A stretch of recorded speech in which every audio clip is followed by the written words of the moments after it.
Okay, so let's discuss here first about few important alcohol, जिसमें सबसे पहले हम बात करते हैं यहाँ पर मिथेनॉल की. Okay, so methanol was earlier been prepared by destructive distillation of wood, so it was also known as wood spirit. Okay, it was earlier being prepared by destructive distillation of wood and known as wood spirit. So that's not much important for us. Okay, just 1 second.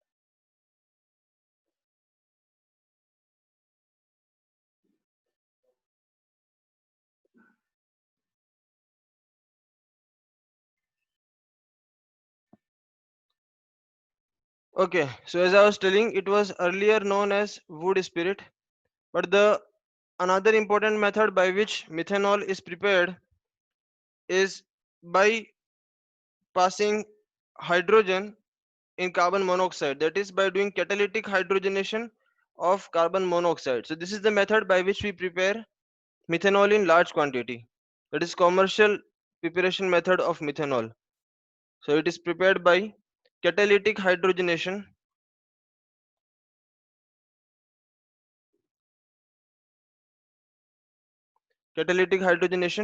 of carbon monoxide. So how is it prepared? We have carbon monoxide. In this, when we pass hydrogen gas, let's take 2 moles of hydrogen gas. At a very high pressure and high temperature, this reaction is carried out in presence of a catalyst, that is zinc oxide and chromium anhydride, or you can call it as Cr2O3. So at high temperature and high pressure, we have this reaction, and therefore here we get methanol, that is CH3OH. ठीक है. Now methanol which is formed over here, it is a colorless liquid and it does not have very high boiling point. इसका boiling point काफी कम होता है. In fact sometimes you will see that अगर आप methanol या फिर ऐसे ही कुछ alcohols को अगर आप हाथ में भी लेते हैं, तो just by surrounding temperature it gets evaporated. तो इनका boiling point काफी कम होता है. So this is a colorless liquid which is prepared over here, methanol. But methanol, जैसे मैंने आपको last time बताया था कि methanol अगर कोई small quantity भी अगर methanol का अगर intake कर ले, it can cause blindness.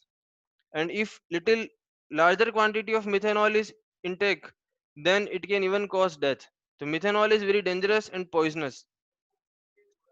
तो फिर जो alcohols वगैरह बनते हैं, the alcohols which are used, in those alcohols methanol is not present. Generally ethanol is used in those alcohols. ठीक है. So ethanol is the second important alcohol जिसके बारे में हम अभी देखने वाले हैं. So secondly, let's talk about ethanol. Okay, now ethanol, let's talk about how ethanol is formed. So ethanol is mainly formed from the fermentation of the sugars.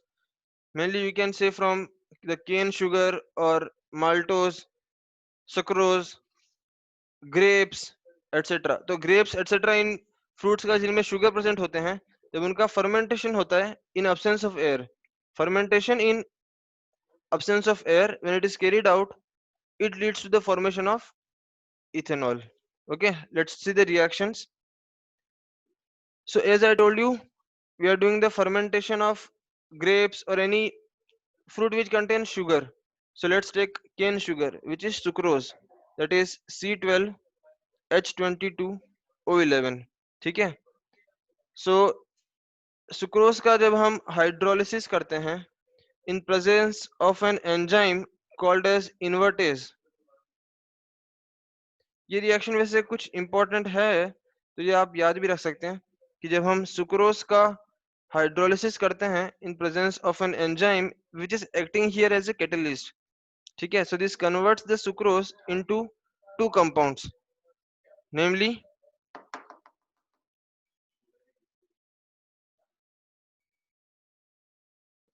it forms glucose and fructose. ठीक है, both are actually enantiomers or you can say one kind of isomers of each other. Isomers का मतलब क्या होता है? They have same molecular formula. Okay, so we get here glucose and fructose. Now इनके structures हम detail में biomolecules में पढ़ेंगे. ठीक है, so as of now you can call one compound as glucose and another compound as fructose. और ये हमारे पास है sucrose. Originally the compound is sucrose, या फिर इसे हम केन शुगर भी बोलते हैं. तो अब जो हमारे पास ग्लूकोज या फ्रुक्टोज यहाँ पर बनता है, उसका हम फर्मेंटेशन करते हैं in absence of air. So when fermentation is carried out of C6H12O6, जब इसका हम करते हैं fermentation in presence of enzyme called as जाइमेज.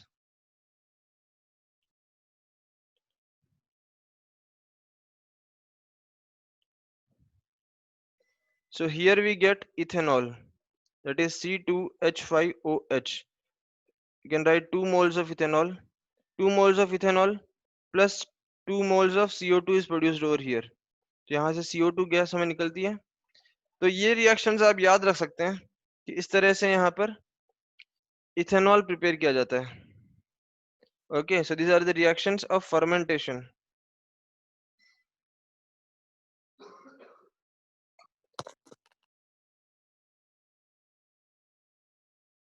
Any doubt till here?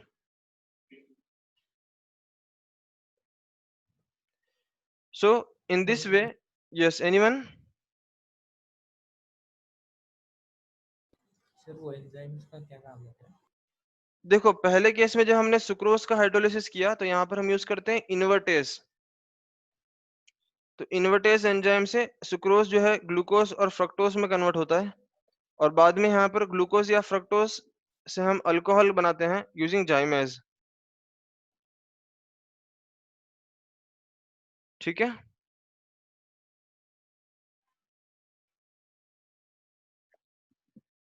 Is this clear?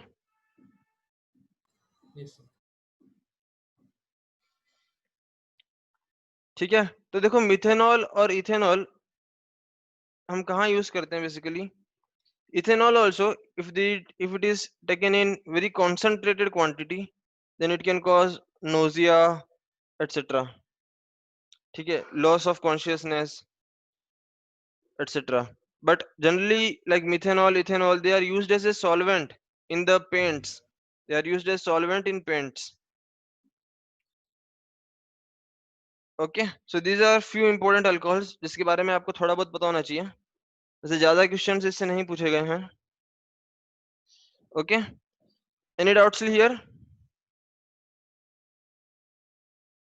No sir. चलिए, तो हम इथर्स की बात करते हैं. इथर्स के बारे में शायद नोमेनक्लेचर हमने पहले डिस्कस कर लिया था. क्या हमने नोमेनक्लेचर पहले डिस्कस किया था? Yes sir. ओके, तो इथर्स का नोमेनक्लेचर हम ऑलरेडी डिस्कस कर चुके हैं. अच्छा, इथर्स का हम कहाँ यूज करते हैं? वुड एनीवन लाइक टू से एनी एप्लीकेशन ऑफ इथर कि कहाँ हम इथर्स को यूज करते हैं? सॉल्वेंट. चलो ठीक है, एज ए सॉल्वेंट यूज करते हैं. अच्छा, कहाँ यूज करते हैं एज ए सॉल्वेंट? जहाँ पे ज्यादा रिएक्टिव होती है. हाँ, ग्रिग्नार्ड के साथ. गिग्नार्ड एजेंट के लिए हम यूज करते हैं एज ए सॉल्वेंट. और कहाँ यूज करते हैं? nail pin remover इन nail pin remover nail paint remover के लिए मैंने बताया था आपको, हम एसीटोन यूज करते हैं. Acetone, acetone is used as nail paint remover. ठीक है, देखो एक और एप्लीकेशन होता है ईथर का. For example we take diethyl ether C2H5O C2H5. So diethyl ether is used as anaesthetic. As a anaesthetic इसे हम यूज करते हैं. ठीक है, एज ए एनेस्थेटिक इसे हम यूज करते हैं विच इज इनहेलेबल. तो आप किसी को इनहेल करवा के बेहोश करने के लिए यूज कर सकते हो. ठीक है, हालांकि मेरा नाम मत लेना कि सर ने बताया था इसलिए हमने यूज कर लिया. ठीक है, तो it is used also as an anaesthetic. सबसे पहले यहाँ पर हम इथर्स के प्रिपरेशन की बात करते हैं. अच्छा मुझे बताइए, आप IUPAC नेमिंग किस तरह से करेंगे इथर्स का?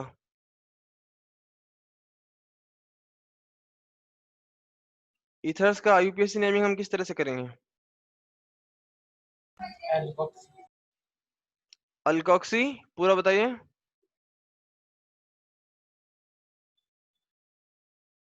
Alkoxy, alkyl alkoxy, alkyl alkoxy, नहीं exactly.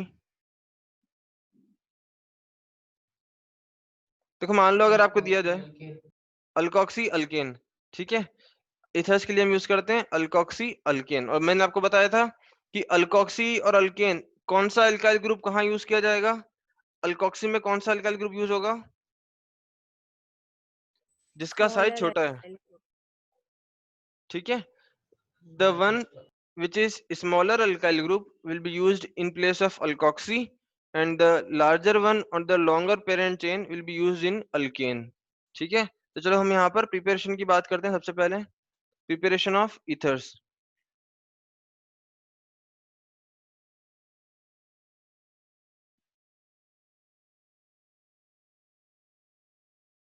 Let's talk about preparation of ethers. तो इसमें हम सबसे पहला मेथड यहाँ पे देखते हैं, that is by dehydration of alcohols.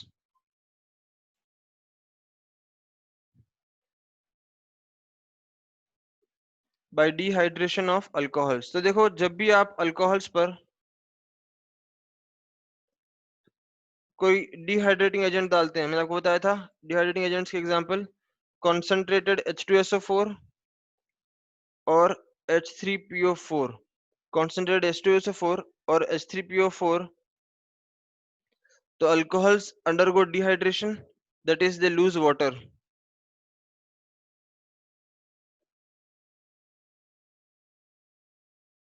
ठीक है, they lose water and form. यहाँ पर दो ऑप्शन है हमारे पास, या तो यहाँ पर अल्कीन्स बन सकती हैं जो शायद हम ऑलरेडी देख चुके हैं। Anyone has any doubts?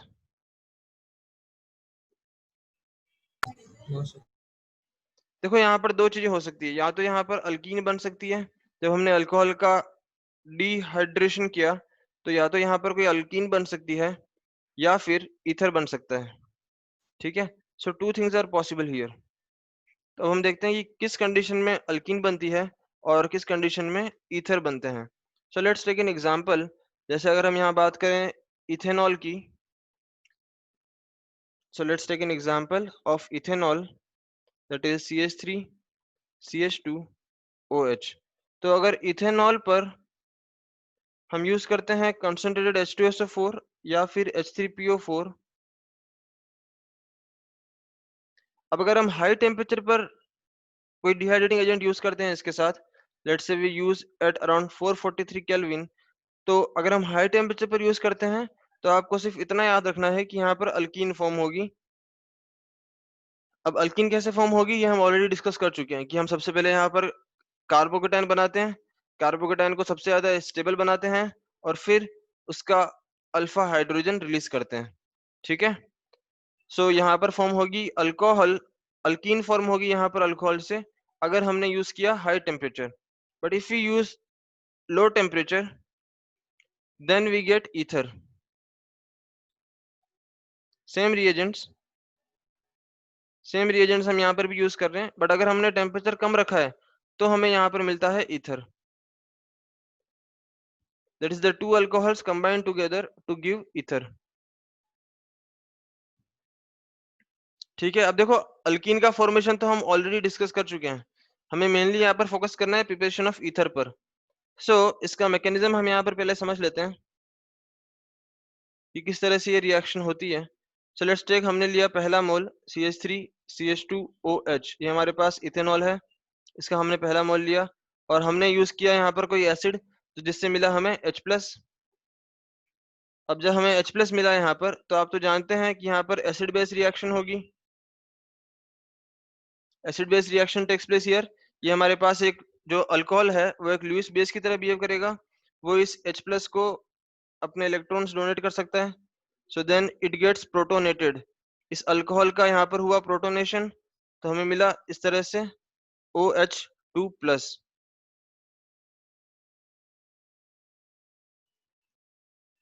ठीक है, अब सेकंड स्टेप में क्या होगा, हमारे पास यहाँ पर अल्कोहल्स तो काफी हैं, तो second mole of alcohol, because of having lone pair of electron on oxygen atom, this can also behave as a nucleophile. तो ये जो अल्कोहल है वो प्रोटोनेटेड अल्कोहल पर एज ए न्यूक्लियोफाइल की तरह अटैक करता है, इस तरह से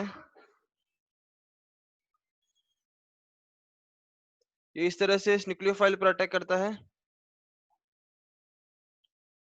इस कार्बन पर। और ऑक्सीजन पर पॉजिटिव चार्ज तो वो हम जानते हैं, बहुत बार हम देख चुके हैं कि काफी अनस्टेबल होता है जब हाईली इलेक्ट्रोनेगेटिव एलिमेंट पर पॉजिटिव चार्ज आ जाए, तो ये इलेक्ट्रॉन्स ऑक्सीजन के पास चले जाएंगे और यहाँ से वाटर रिलीज हो जाएगा और हमें मिलेगा इस तरह से एक ऑक्सोनियम आयन CH3CH2 OH। अब ऑक्सीजन ने अपने इलेक्ट्रॉन्स दे दिए हैं तो उस पर आया एक पॉजिटिव चार्ज और यहाँ पर है हमारे पास CH2 CH3 और इसके साथ वाटर यहाँ से रिमूव हो गया। अब फिर से यहाँ पर आप देख सकते हैं कि ऑक्सीजन पर आ गया positive charge, again it is unstable, तो it will like to become neutral again. तो उसके लिए जो इसका हाइड्रोजन है वो हाइड्रोजन अपने इलेक्ट्रॉन्स देकर बाहर निकल जाएगा। So finally we have here CH3 CH2 OH plus CH2 CH3। now to remove this positive charge in the oxygen, the hydrogen gives its electrons to oxygen and finally we get CH3 CH2 OCH2 CH3 और H plus यहाँ पर बाहर निकल गया। तो आप समझ सकते हैं कि जो H प्लस शुरुआत में यूज हुआ था वो एज इट इज बाहर निकल गया। इससे हम क्या समझ सकते हैं, Catalyst. हाँ, कि ये एज ए कैटलिस्ट हमने यूज किया था, तो वो सही बात है। ठीक है, तो अब देखो यहाँ पर हमें मिला ईथर। आपने ये चीज ऑब्जर्व की होगी कि हमने यहाँ पर एक प्राइमरी अल्कोहल लिया था, हमने यहाँ पर एक प्राइमरी अल्कोहल लिया। इसका एक रीजन है, क्योंकि इस रिएक्शन से हम सेकेंडरी और टर्शरी अल्कोहल्स को यूज करके ईथर नहीं बना सकते। क्यों? क्योंकि अगर मान लो यहाँ पर सेकेंडरी और टर्शरी अल्कोहल हमने लिया तो जब इसके ऊपर हम H प्लस की रिएक्शन कराएंगे पहली बार, तो डायरेक्टली यहाँ पर वाटर रिमूव होकर कार्बोकेटायन बन सकता है और कार्बोकेटायन से अल्कीन बन सकता है। ठीक है, तो अगर मैंने सेकेंडरी या टर्शरी अल्कीन लिया यहाँ पर तो उसका कार्बोकेटायन ज्यादा स्टेबल हो सकता है and then it can prefer elimination over substitution. तो उस केस में अल्कीन मिल सकती है, ईथर नहीं मिलेगा। ठीक है, तो आपको ये समझना है इस रिएक्शन इस पर्टिकुलर मेथड से कि इस मेथड से आप सिर्फ सिमेट्रिकल ईथर बना सकते हैं और प्राइमरी अल्कोहल ही यूज कर सकते हैं। ठीक है, क्या ये समझ में आता है सबको?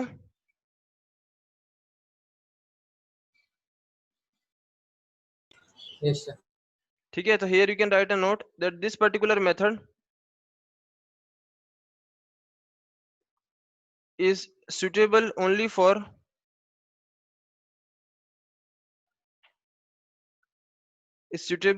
for preparation of symmetrical ethers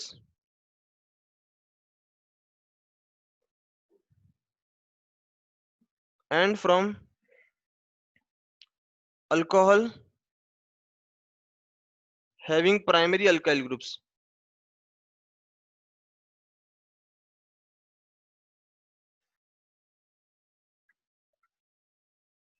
ठीक है, तो ये आपको याद रखना है कि अगर हमने सेकेंडरी और टर्शरी अल्कोहल अगर यहाँ पर यूज किए then it will give us alkyne.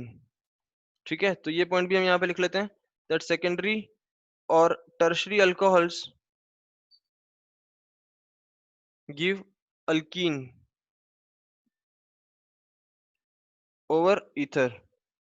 तो उस केस में हमें अल्कीन्स मिलेगी और ईथर नहीं मिलेंगे। Is this clear?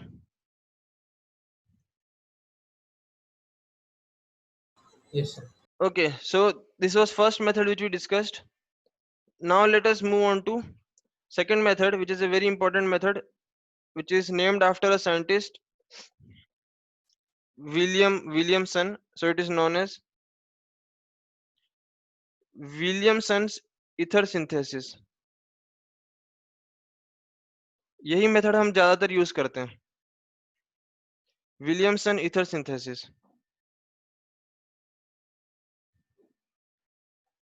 ठीक है, तो सबसे पहले तो आप ये समझ सकते हैं कि this is the most commonly used method.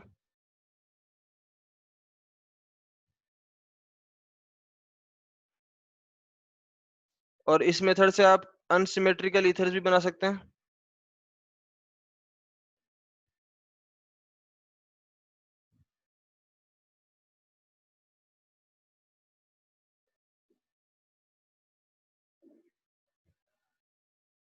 ठीक है, तो हम सबसे पहले ये समझते हैं कि सिमेट्रिकल तो बना ही सकते हैं, सिमेट्रिकल में तो कोई डाउट नहीं है, इसलिए मैंने यहाँ पर सिर्फ अनसिमेट्रिकल लिखा है कि आप इससे अनसिमेट्रिकल ईथर्स भी बना सकते हैं। ठीक है, तो अब बात करते हैं हम रिएजेंट्स क्या क्या यूज करते हैं यहाँ पर। What are the reagents which we use here? So the reagents used here are alkyl halide and sodium alkoxide. Alkyl halide means we have Rx and sodium alkoxide means we have R dash O minus Na plus. ये reagents हम यहाँ पर use करते हैं। ठीक है, अब देखो मैकेनिज्म क्या होता है इसकी हम बात कर लेते हैं। सो हमने यहाँ पर लिया एक अल्काइल हैलाइड Rx और इसके साथ हमने लिया कोई एक sodium alkoxide R dash O minus Na plus। ठीक है, अब देखो यहाँ पर अगर ये जो अल्काइल हैलाइड है, अगर ये एक प्राइमरी अल्काइल हैलाइड है तो यहाँ पर SN2 रिएक्शन से हमें प्रोडक्ट मिलेगा। SN2 reaction is followed if this is a primary alkyl. क्यों कि अगर प्राइमरी अल्काइल ग्रुप हुआ तो इस पर स्टेरिक हिंड्रेंस कम होगा और स्टेरिक हिंड्रेंस कम होने के कारण SN2 reaction will be preferred over here. Okay, so how this happens? This will act as a nucleophile. ये जो R dash O minus हमने लिया है, it will act as a nucleophile. This nucleophile will attack on this carbon, on this alpha carbon, and remove this hello group out. तो यहाँ पर हमें क्या मिल जाएगा?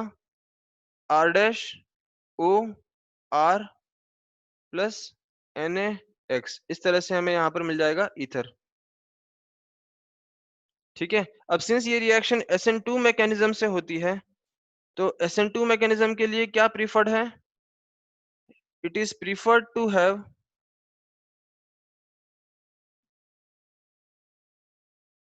a primary alkyl halide.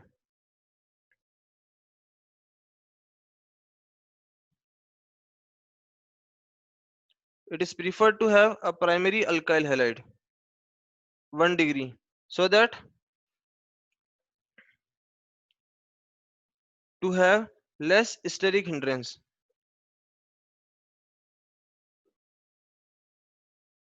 ठीक है, ये आप जानते हैं कि SN2 रिएक्शन में स्टेरिक क्राउडिंग भी काफी मैटर करती है।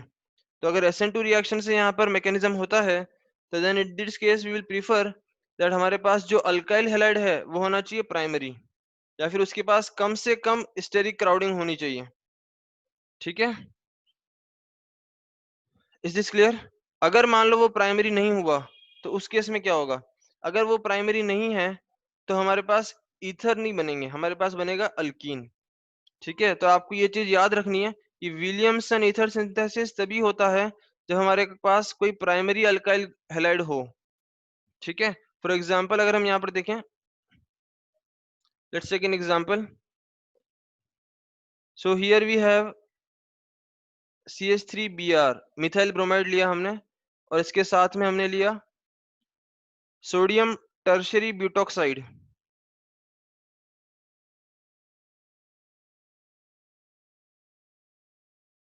ठीक है, अब देखो ये एक प्राइमरी हैलाइड है तो यहाँ पर विलियमसन ईथर सिंथेसिस से प्रोडक्ट बन सकता है। तो this nucleophile will attack on this carbon and remove this Br minus out. तो यहाँ पर हमें क्या मिलेगा? CH3 CCH3 CH3 O CH3 plus NaBr। तो यहाँ पर विलियमसन ईथर सिंथेसिस से प्रोडक्ट बन सकता है।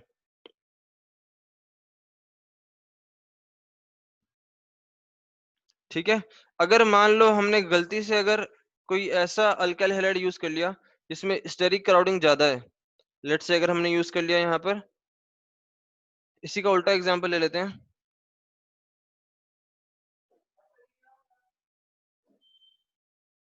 अगर आपने यहाँ पर टर्शियरी अल्काइल हैलाइड यूज किया और आपने यूज किया मान लो सोडियम इथोक्साइड C2H5O Na+, ठीक है, तो sodium ethoxide will behave as a strong base. ठीक है, ये जो सोडियम अल्कोक्साइड है हमारे पास दूसरा रिएजेंट, ये सोडियम अल्कोक्साइड्स एक स्ट्रॉन्ग न्यूक्लियोफाइल की तरह भी बिहेव कर सकते हैं और एज ए स्ट्रॉन्ग बेस की तरह भी बिहेव कर सकते हैं। तो जब ये एज ए बेस यहाँ पर बिहेव करेंगे, ठीक है, तो यहाँ पर ये ब्रोमीन ग्रुप लगे होने के कारण आप जानते हैं कि ब्रोमीन एक -I इफेक्ट कॉज करता है।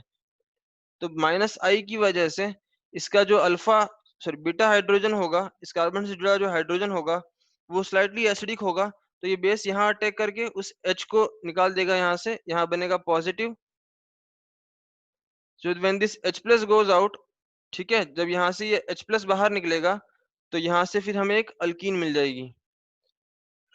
तो अगर हमारे पास कोई टर्शियरी अल्काइल हैलाइड हुआ तो हमें ईथर की बजाय यहाँ पर अल्कीन मिलेगी। So here we will get CH3 C double bond CH2 CH3, इस तरह से यहाँ पर आपको अल्कीन मिलेगी। And with this you will get here alcohol C2H5OH plus NaBr।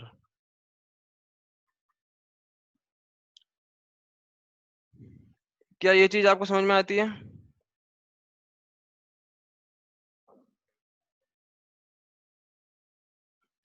Is this thing clear? Yes sir, yes sir. ठीक है, चलो अगर आपको एक क्वेश्चन हमें पूछा जाए कुछ इस तरह से कि बताना है what should be the reagents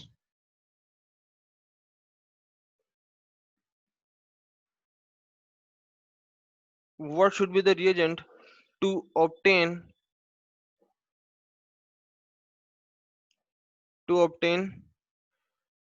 2-ethoxy 3-methyl pentane।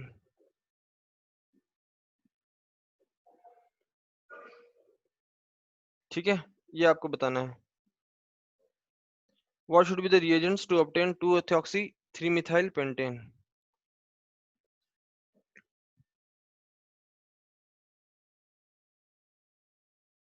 क्या यूज करने चाहिए हमें यहाँ पर एज ए रिएजेंट?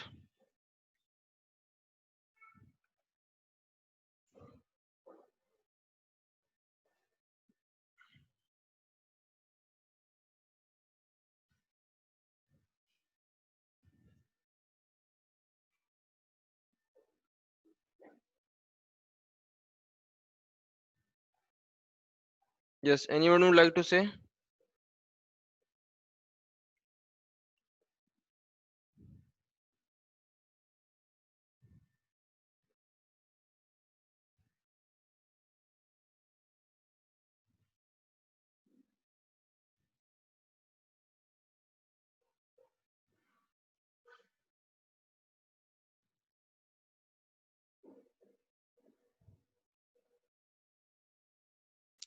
यस, देखो सबसे पहले आप इसमें क्या करोगे, सबसे पहले जो आपको दिया है आप वो बना लो कि हमें बनाना क्या है। तो हमें दिया है पेरेंट चेन है 5 कार्बन की कुछ इस तरह से, ठीक है, 2 पे लगा है इथॉक्सी और 3 पर लगा है मिथाइल, इस तरह से ये हमें बनाना है।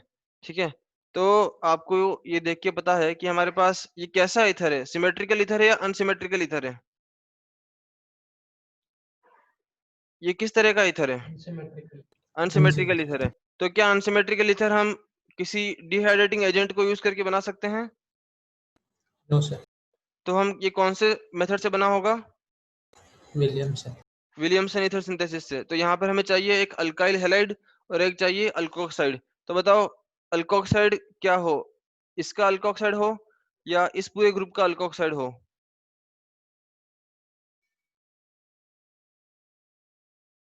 अल्काइल हैलाइड कौन सा वाले होगा? ग्रुप का।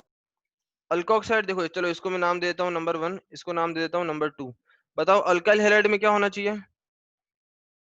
1 ठीक है, तो अल्काइल हैलाइड हमारे पास होना चाहिए 1, दैट इज CH3CH2Br।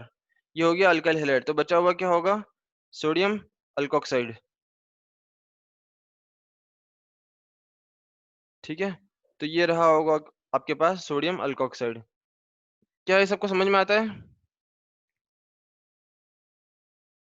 यस तो बस आपको इतना ध्यान रखना है कि विलियमसन ईथर सिंथेसिस में आपको एक ऐसा अल्काइल हैलाइड यूज करना है जिसके पास स्टेरिक हिंड्रेंस कम हो।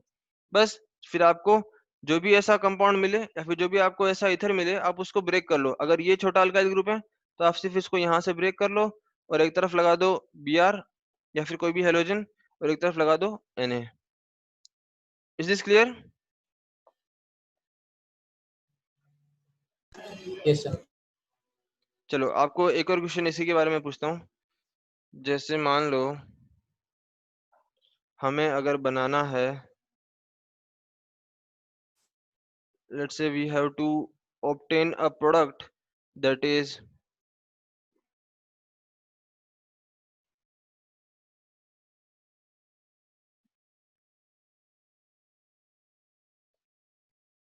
Benzyl ethyl ether. इस तरह से हमें ये बनाना है बेंजाइल इथाइल ईथर। तो बताओ इसके हम रिएजेंट्स क्या होने चाहिए? What should be the reagents for this?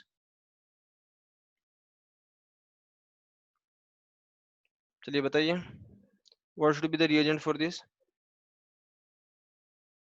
C2H5 C2H5Br। चलो मैं यहाँ लिख देता हूँ पहला answer C2H5Br plus sodium phenoxide O-Na+। अच्छा, कोई और आंसर? सर ये सिमेट्रिक होगा ना? ये सिमेट्रिक क्या, ये आपको इधर सिमेट्रिक दिखता है? नहीं ये तो नो सर अनसिमेट्रिकल इथर है ना। चलो अब पहला आपका आंसर ये हो सकता है, और दूसरा आंसर क्या हो सकता है कि सर आप इसको ऐसे ब्रेक कर दो कि बेंजीन के ऊपर लगा दो Br और इथाइल के साथ लगा दो सोडियम अल्कोक्साइड, तो ये बनेगा C2H5O- बताइए इन दोनों में से कौन सा सही हो सकता है, 1 या 2?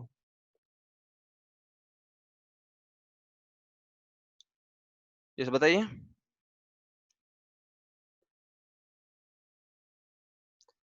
या फिर 1 2 या फिर बोथ, या फिर चलो नन ऑफ दिस। चार ऑप्शन मिल गए आपको, 1 2 both, none of this.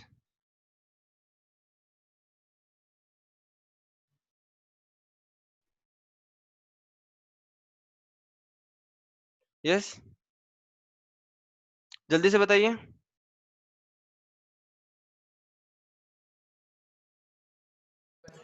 2 yes Satyajit. Sir अभी 2 लग रहा है 2 लग रहा है, क्यों लग रहा है 2? क्योंकि फिनाइल वाला कार्बोकेटाइन नहीं बना है फिनाइल ग्रुप वाला कार्बोकेटायन नहीं बना है तो उससे क्या हुआ? तो देखो जरा इस फिनाइल ब्रोमाइड को ध्यान से देखो। चलो सत्यजीत मुझे ये बताओ कि क्या यहाँ पर ब्रोमीन के लोन पेयर इस बेंजीन के साथ रेजोनेंस में इन्वॉल्व है या नहीं?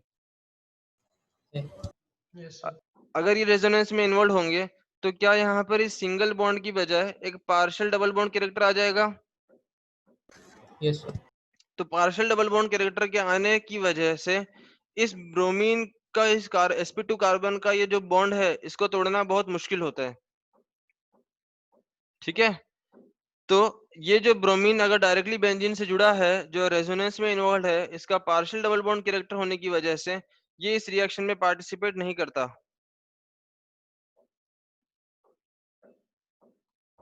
क्या ये समझ में आता है? यस सर तो that is why will go for first option. ठीक है, is this clear? Yes sir चलो अगर आपको एक और क्वेश्चन पूछा जाए, अगर यहाँ पर अगर आपको पूछा जाए कि बताइए क्या diphenyl ether Williamson ether synthesis से बनाई जा ऑक्सीजन सकती है? रेजोनेंस में नहीं आएगा? विशाल क्या बोल रहे हो?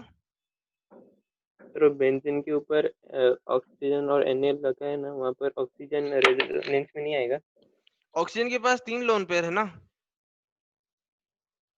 ऑक्सीजन के पास 3 लोन पेयर है, but this O minus it will act as a strong base. समझ रहे हो, ये एज ए बेस या फिर आप बोल सकते हो as a strong nucleophile behave करता है। Sodium phenoxide behaves as a strong base. आपको यहाँ पर सबसे पहले क्या देखना है कि क्या यहाँ पर न्यूक्लियोफिलिक सब्स्टिट्यूशन पॉसिबल है। तो पहले केस में पॉसिबल है, क्योंकि यहाँ पर ये Br निकल सकता है, लेकिन यहाँ पर ये Br ही नहीं निकल पाएगा। क्या आप इस पॉइंट को समझ पा रहे हो? Yes sir. तो विशाल यहाँ पर ये समझना है कि जब भी बेंजीन के ऊपर डायरेक्टली कोई लिविंग ग्रुप लगा हो तो उसका बाहर निकलना बहुत मुश्किल होता है। तो यहाँ पर तो न्यूक्लियोफिलिक सब्स्टिट्यूशन रिएक्शन होती ही नहीं है, लेकिन यहाँ पर न्यूक्लियोफिलिक सब्स्टिट्यूशन रिएक्शन हो जाती है। ठीक है। Yes sir. दूसरा आपको ये बताना है कि can diphenyl ether be prepared from Williamson ether synthesis?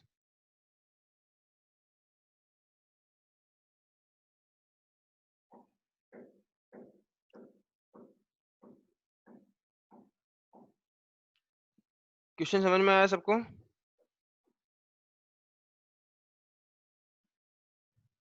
Yes. Can diphenyl ether be prepared from Williamson ether synthesis? No.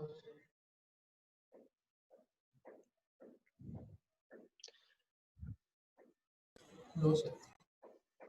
No. ठीक है, देखो इसमें भी वही फंडा है कि अगर आपको डाइफिनाइल ईथर यूज करना है तो इसके लिए आपको किसी न किसी एक बेंजीन पर ब्रोमीन या कोई और हेलोजन ग्रुप लगाना होगा, तो वो रिएक्शन यहाँ पर नहीं हो पाएगी। ठीक है, तो diphenyl ether can not be prepared by using Williamson ether synthesis. क्या यहाँ तक सबको क्लियर है? Yes, sir. Okay, so now let's talk about properties of ether.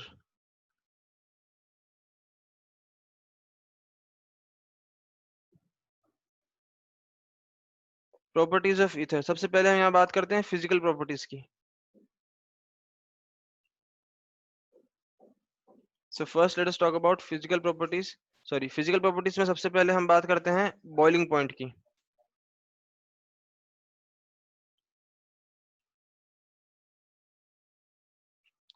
ठीक है, तो बॉइलिंग पॉइंट यहाँ पर हम क्या बोल सकते हैं, that since ethers are polar due to their dipole moment, they are polar due to their dipole moment, they have high boiling point, then alcohols, sorry, then you can say here instead of alcohols, alkanes, then alkanes of comparable molecular mass। ठीक है, ये point हमने पहले भी discuss किया था। जैसे मान लो अगर आपको दिया जाए that you have C2H5 OC2H5 and you have C5H12, तो बताइए इनमें से किसका बॉइलिंग पॉइंट ज्यादा होगा?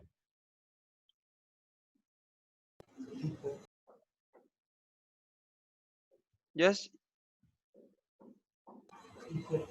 ईथर का बॉइलिंग पॉइंट ज्यादा होगा क्योंकि ये तो एक नॉर्मल पेंटेन है। ठीक है, इस नॉर्मल पेंटेन तो इसका बॉइलिंग पॉइंट काफी कम होगा, लेकिन अल्कोहल्स के मुकाबले ईथर का बॉइलिंग पॉइंट कम होगा। ठीक है, ये हम पहले भी डिस्कस कर चुके हैं। Second physical property about them is solubility. Solubility, so here we can say that since ethers can form hydrogen bond with water molecules?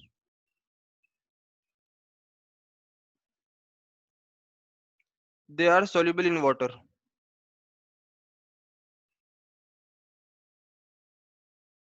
They are soluble in water.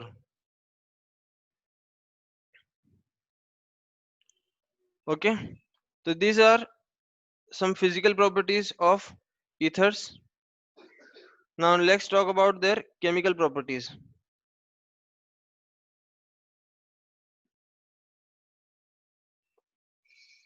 Chemical properties का दूसरा मतलब है chemical reactions which are shown by ether. ठीक है, so what are the chemical reactions which are shown by ether? So let's see first one in them. So the chemical reactions which are shown by ether is due to the cleavage of the carbon oxygen bond which is present in the ethers.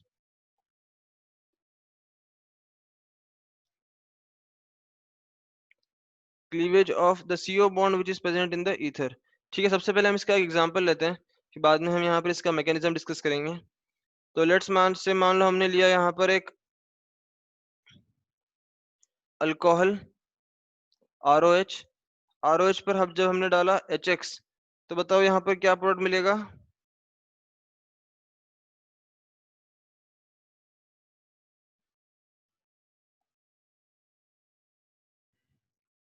What product will get here? RX. RX. So we get here RX plus H2O. Similarly, अब जैसे मान लो अगर हमारे पास कोई ether होता ROR' पर अगर हम डालते हैं HX, अगर हम इस पे डालते हैं HX तो यहाँ पर हमें मिलता RX plus R'OH. अब ऐसे केसेस में, अब जब यहाँ पर हमारे पास कोई सिमेट्रिकल ईथर होगा, अगर हमारे पास कोई सिमेट्रिकल ईथर है तो सिमेट्रिकल ईथर के केस में तो हमें कोई दिक्कत नहीं है कि आप किसी भी एक पर लगा दो H और किसी भी एक पर लगा दो X. ठीक है, तो उस केस में तो कोई दिक्कत नहीं है. लेकिन जब हमारे पास अनसिमेट्रिकल ईथर्स होते हैं, ठीक है, ये आपको थोड़ा ध्यान से देखना होगा. In case of unsymmetrical ethers,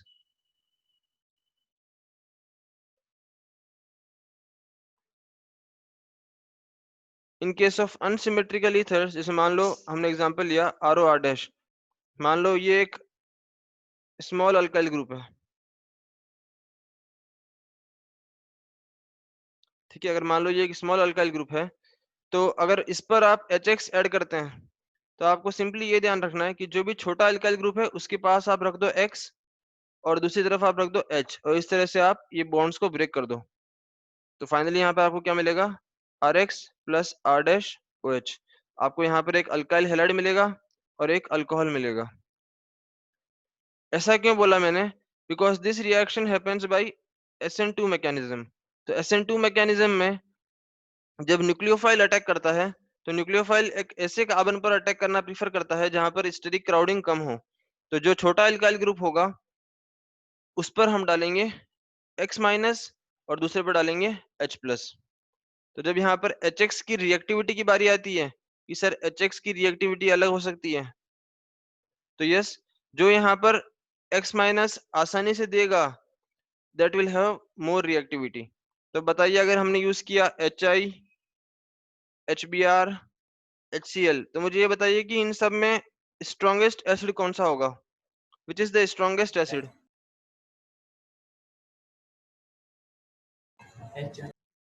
HI will be the strongest acid. ठीक है, तो दिस इज द रिएक्टिविटी. और मैंने आपको बता दिया कि जो छोटा अल्काइल ग्रुप होगा उस पर SN2 रिएक्शन होगी, तो उस तरह से हमें प्रोडक्ट मिलेगा. Because the nucleophile will prefer to attack at less sterically hindered carbon. ठीक है, चलो अब इसका हम एक एग्जांपल लेते हैं.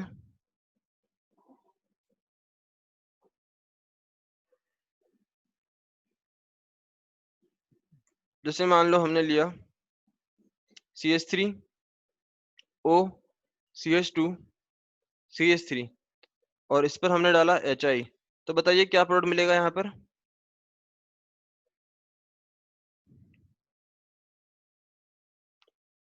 What is the product? Iodine किसके साथ जाएगा? CH3. CH3 के साथ। तो आपको सिर्फ ये देखना है कि जो छोटा ग्रुप है उसके पास जाएगा आयोडीन, तो यहाँ पर आपको मिलेगा मिथाइल आयोडीन और दूसरे के साथ मिलेगा अल्कोहल। ठीक है, चलो अब इसी का हम मैकेनिज्म भी यहाँ पर समझ लेते हैं कि how this reaction takes place. तो जैसे हमारे पास ये ईथर है CH3O CH2 CH3, इस पर हमने डाला HI। इस पर जब हम डालते हैं HI, तो जैसे कि अभी आपने देखा कि ये HI is a strong acid और ये एक लुईस बेस की तरह बिहेव कर रहा है, तो यहाँ पर एसिड बेस रिएक्शन होगी, काफी फास्ट होती है एसिड बेस रिएक्शन। तो इस ऑक्सीजन ने अपने इलेक्ट्रॉन्स दिए इस H को और H को बाहर निकाल लिया, और यहाँ से ये I माइनस बाहर निकल गया अपने इलेक्ट्रॉन्स लेके। तो यहाँ पर हमें मिला CH3OH, इस पर आया पॉजिटिव चार्ज, यहाँ पर है CH2 CH3 और साथ में ये मिला I माइनस। अब यहाँ पर देखो ऑक्सोनियम आयन हमें मिला है, तो ऑक्सीजन पर पॉजिटिव चार्ज काफी अनस्टेबल होगा, तो ये चाहेगा कि किसी ना किसी तरीके से इसका पॉजिटिव चार्ज कम हो जाए। तो हमारे पास है ये CH3OH पॉजिटिव, CH2 CH3 और हमारे पास ये बना I minus. Now I minus will behave as a nucleophile. तो अब मुझे ये बताओ कि इस O प्लस के बाजू में एक ये कार्बन है और एक ये कार्बन है, किस कार्बन पर स्टेरिक क्राउडिंग कम है? पहले वाले में। इस पर स्टेरिक क्राउडिंग कम है, तो ये I माइनस यहाँ अटैक करेगा और ये अपने इलेक्ट्रॉन्स लेके बाहर निकल जाएगा इधर से। ठीक है, क्या ये चीज हमें समझ में आती है? Is this thing clear? Yes sir. तो जब यहाँ पर SN2 रिएक्शन होती है इस तरह से, तो यहाँ पर सबसे पहले एक रिएक्शन इंटरमीडिएट बनता है। रिएक्शन इंटरमीडिएट का मतलब क्या हुआ कि एक तरफ से I माइनस अटैक करता है और धीरे धीरे ये ग्रुप यहाँ से बाहर निकलता है। मतलब यहाँ पर आप बोल सकते हो एक ट्रांजिशन स्टेट बनती है इस तरह से। तो फाइनली आपको मिल जाएगा CH3I प्लस CH3 CH2OH। इस तरह से यहाँ पर आपको ये रिएक्शन मिल जाएगी। अब देखो, अगर यहाँ पर आपको HI एक्सेस में दिया हुआ है, तो if the HI is taken in excess, तो ये रिएक्शन यहाँ पर नहीं रुकेगी। If HI used is in axis quantity, जो HI यहाँ पर यूज किया है अगर वो एक्सेस क्वांटिटी में है, तो ये अल्कोहल फिर से आगे रिएक्ट करेगा, जो कि आप जानते हैं इसका प्रोटोनेशन होगा सबसे पहले। ठीक है, ये HI इससे रिएक्ट करेगा, ये एक लुईस बेस की तरह बिहेव करेगा, ये इस H के पास जाएगा, बनाएगा CH3 CH2OH2 प्लस। ठीक है, फिर जो हमारे पास I माइनस है वो I माइनस यहाँ अटैक करेगा और इसको यहाँ से बाहर निकाल देगा, तो ये आपको मिल जाएगा CH3 CH2I प्लस वाटर। तो अगर आपने एक्सेस में यूज किया तो फाइनली आपको अल्कोहल नहीं मिलेगा, finally your reaction will and in alkyl halide. Is this clear? Yes sir. ठीक है, अभी देखो यहाँ पर एक एक्सेप्शन आता है, दिस इज वेरी इंपॉर्टेंट कि क्वेश्चन इसी के ऊपर बनते हैं कि अगर मान लो आपने लिया कुछ इस तरह से कि अगर आपके पास कुछ ऐसा ईथर है जिसमें एक तरफ सेकेंडरी या फिर टर्शरी है जो कि काफी स्टेबल कार्बोकेटाइन बन सकता है, जैसे मान लो ऐसा हुआ आपके पास।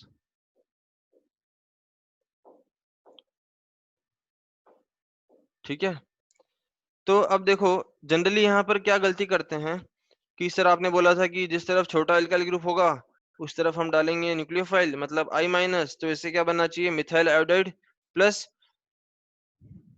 टर्शरी ब्यूटेनॉल बनना चाहिए। ठीक है, लेकिन ये यहाँ पर गलत होगा। इससे आपको प्रोडक्ट क्या मिलेगा यहाँ पर, you will get here CH3 iodine plus you will get CH3OH। ये आपको याद रखना है। ठीक है, ऐसा क्यों हुआ ये मैं आपको बताता हूँ। देखो इसीलिए हम हर बार मैकेनिज्म से रिएक्शंस को समझने की कोशिश करते हैं। ठीक है, देखो अगर मैं यहाँ पर मैकेनिज्म के थ्रू देखूं तो बताओ सबसे पहला स्टेप क्या होगा इस रिएक्शन में, what will be the first step of this reaction?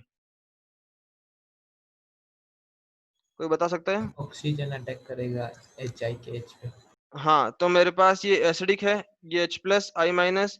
H plus वैसे एक तरह से इलेक्ट्रॉन डिफिशिएंट होता है, ठीक है, तो आप बोल सकते हो इसको ये H प्लस एक भिखारी की तरह है, और इसको दया आ गई H प्लस पर, तो इसने अपने इलेक्ट्रॉन्स दिए और ये बेचारा प्रोटोनेट हो गया।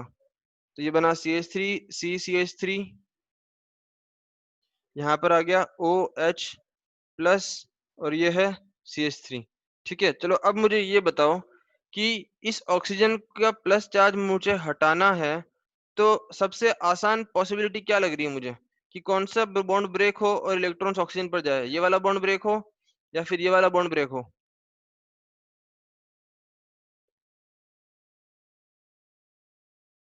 देखो, अगर ये वाला बॉन्ड यहाँ पर ब्रेक हुआ तो उस केस में क्या मिलेगा, उस केस में बनेगा CH3 C CH3 C CH3 plus, और यहाँ बना CH3OH।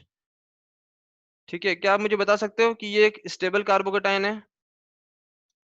यस तो अगर ये स्टेबल कार्बोकेटाइन हुआ, तो अब इसके ऊपर SN1 मैकेनिज्म के थ्रू रिएक्शन होगी, और जो हमारे पास न्यूक्लियोफाइल था, न्यूक्लियोफाइल क्या था बताओ, what was the nucleophile? I minus I minus, good. तो ये CH3 CH3 CH3 इस टर्शरी स्टेबल कार्बोकेटाइन पर अभी आई माइनस यहाँ पर अटैक करेगा, तो फाइनली हमें क्या मिलेगा,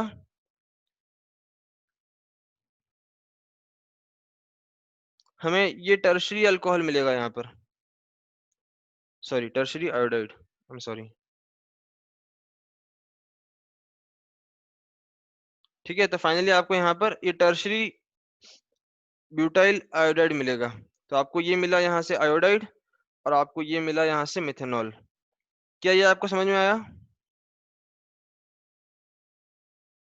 यस सर तो आपको ये किस तरह से एक्सेप्शन से याद रखना है, कि अगर मान लो जो ईथर था उसके एक तरफ कोई स्टेबल कार्बोकेटाइन बनता है, अगर कोई एक्स्ट्रा ऑर्डिनरीली स्टेबल कार्बोकेटाइन है, मतलब टर्शरी हो, या फिर जिसमें अगर कहीं से बेंजीन का रेजोनेंस मिलता हो, या फिर कोई सेकेंडरी कार्बोकेटाइन हो जिसमें भी कोई रेजोनेंस हो, तो अगर कोई एक्स्ट्रा ऑर्डिनरीली स्टेबिलिटी वाली बात आती है, उस केस में हम यहाँ से ब्रेक करेंगे, वरना हम यहाँ से ब्रेक करेंगे कि प्राइमरी अल्काइल पर जाएगा न्यूक्लियोफाइल, और इस तरह से प्राइमरी वाले का बनेगा अल्काइल आयोडाइड और दूसरे का बनेगा अल्कोहल। इस तरह से ये विलियमसन ईथर सिंथेसिस काफी इंपॉर्टेंट रिएक्शन है, जो ऑब्वियसली हर साल पूछी जाती है, और समझना इसको काफी आसान है। क्या ये सबको समझ में आता है? सर हाँ बोलो। सर अगर दोनों साइड्स ज़्यादा ही बड़ी ग्रुप्स होंगे तो तो फिर आप ये चेक करना जानते हो ना कि कार्बोकेटाइन की स्टेबिलिटी हम कैसे चेक करते हैं, ये तो आप जानते हो। स्ट्रेट चेन सर हाँ, तो अगर दोनों तरफ स्ट्रेट चेन है, then you go for the lower alkyl group. जैसे मान लो, अगर आपको एग्जांपल दूं मैं, कि लेट्स से आपने लिया, इस पे डाला मैंने HI, तो बताओ क्या मिलेगा?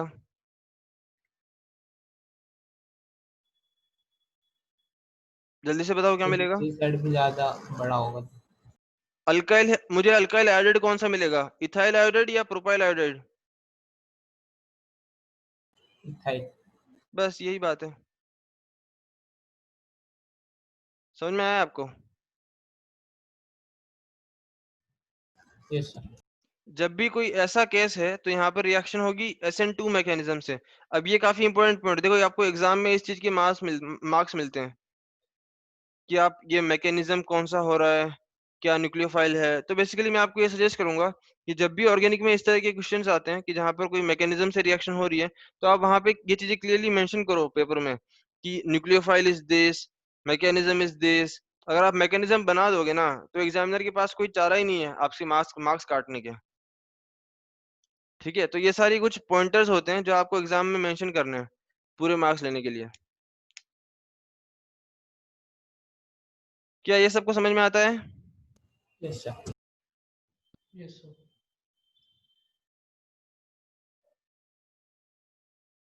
Is this clear? यस ठीक है, चलो यहाँ पर एक क्वेश्चन और ले लेते हैं हम। जैसे हमने लिया, लेट्स से वी हैव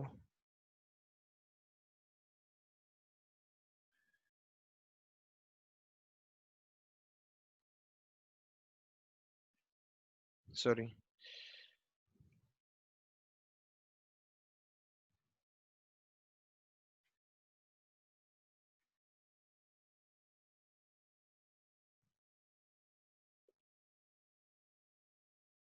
मान लो इस पर हमने डाला HI, आपको बताना है प्रोडक्ट क्या बनेगा।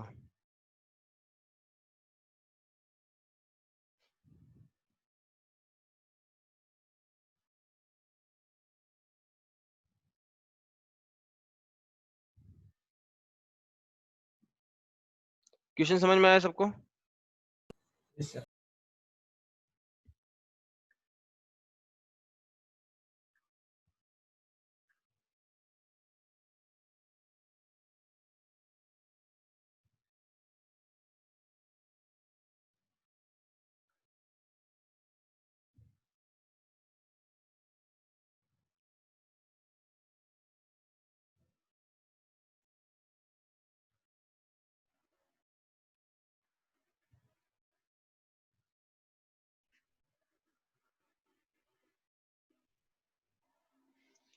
यस बताइए, पहले वाले में क्या प्रोडक्ट बनेगा? सर पहले वाले में Benzyl जो iodide. अगर बॉन्ड है वो लेफ्ट वाला ब्रेक होगा। लेफ्ट वाला मतलब ये वाला बॉन्ड ब्रेक होगा, ठीक है। Yes sir. तो Yes, sir. इस CH2 पे क्या आके जुड़ेगा, आयोडीन या H? Iodine. आयोडीन। इस पे जुड़ेगा आयोडीन और यहाँ पे जुड़ेगा H, ठीक है। क्या ये रीजन सबको समझ में आया है कि मैं ऐसा क्यों कर रहा हूँ? Yes, sir. Yes sir. अगर ठीक है, देखो अगर मुझे कार्बोकेटाइन बनाना है, देखो मैं आप थोड़ा जब आपको मैकेनिज्म, आप हर बार जब भी मैकेनिज्म करते हैं ऑर्गेनिक में, तो आप लिख के करने की आदत डालो। जब आप लिख के करने की आदत डालोगे तो आप एग्जाम में माइंड में विजुअलाइज कर पाओगे। तो अब यहाँ पर सोचो कि ऑक्सीजन पर आया H, ये हो गया प्रोटोनेट। जब इस ऑक्सीजन को अपना डेफिशिएंसी हटाना है तो ये कौन सा बॉन्ड तोड़ना चाहेगा? जो बॉन्ड तोड़ेगा वहां पर आएगा कार्बोकेटाइन। तो एक कार्बोकेटाइन यहाँ आ सकता है या फिर कार्बोकेटाइन यहाँ आ सकता है। कहाँ कार्बोकेटाइन ज्यादा स्टेबल है? इस कार्बन पर। क्या ये आप समझ पा रहे हो? Yes, sir. ठीक है, तो कार्बोकेटाइन, इस बेंजाइल कार्बोकेटाइन स्टेबल है, तो ये बॉन्ड यहाँ से ब्रेक होगा और आपको मिलेगा बेंजाइल आयोडाइड। ठीक है, तो आपको यहाँ पर मिलेगा बेंजाइल आयोडाइड और साथ में मिलेगा, क्या बोलते हैं इसको? 4-methylphenol. कॉमन नेम क्या है इसका?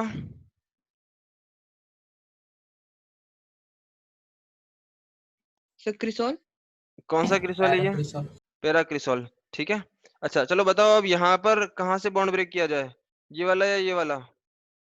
लेफ्ट। लेफ्ट मतलब ये वाला? नो नो सर, राइट वाला ब्रेक होगा, राइट वाला। Right वाला. लेकिन हमने तो बोला था कि सर छोटा अल्काइल ग्रुप ब्रेक करना है।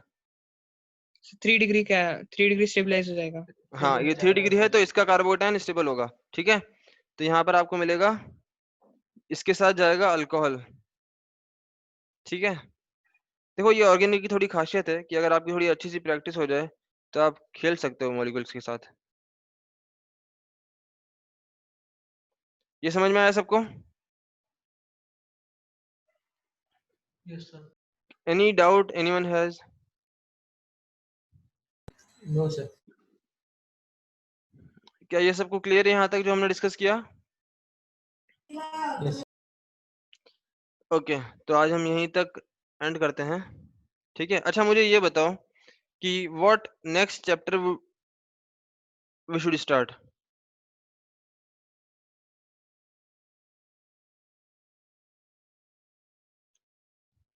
विच chapter we should start next? अच्छा विकास, कौन सा समझ में नहीं आया?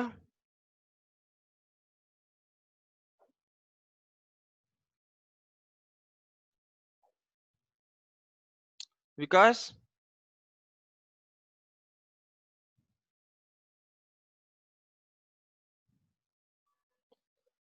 देखो इसका मैकेनिज्म समझ में आया कि फर्स्ट में हम क्या मैकेनिज्म यूज करते हैं। बेसिकली जो मैकेनिज्म है विलियमसन ईथर सिंथेसिस का, वो मैकेनिज्म आपको थोड़ा दिमाग में आना चाहिए, ठीक है। तो देखो अगर यहाँ पर मान लो ये जो ऑक्सीजन है, देखो इसका मैकेनिज्म मैं आपको जल्दी से बता देता हूँ।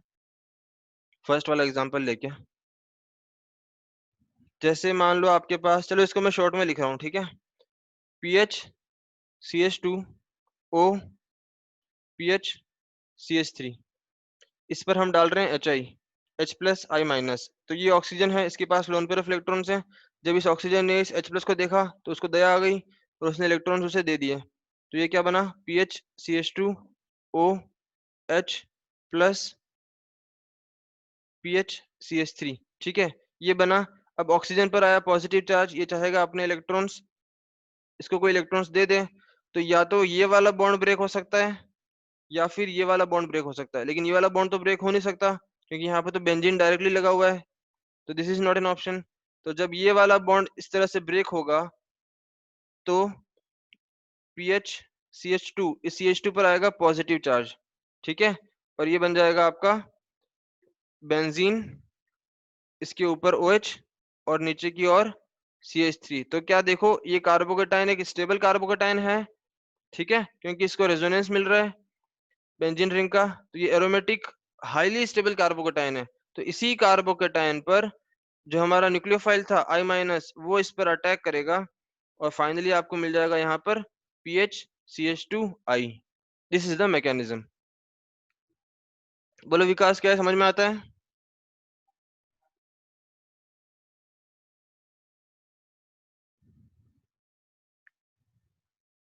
ओके, चलो गुड। तो मैं आपको पूछ रहा था, what next should we start after this chapter?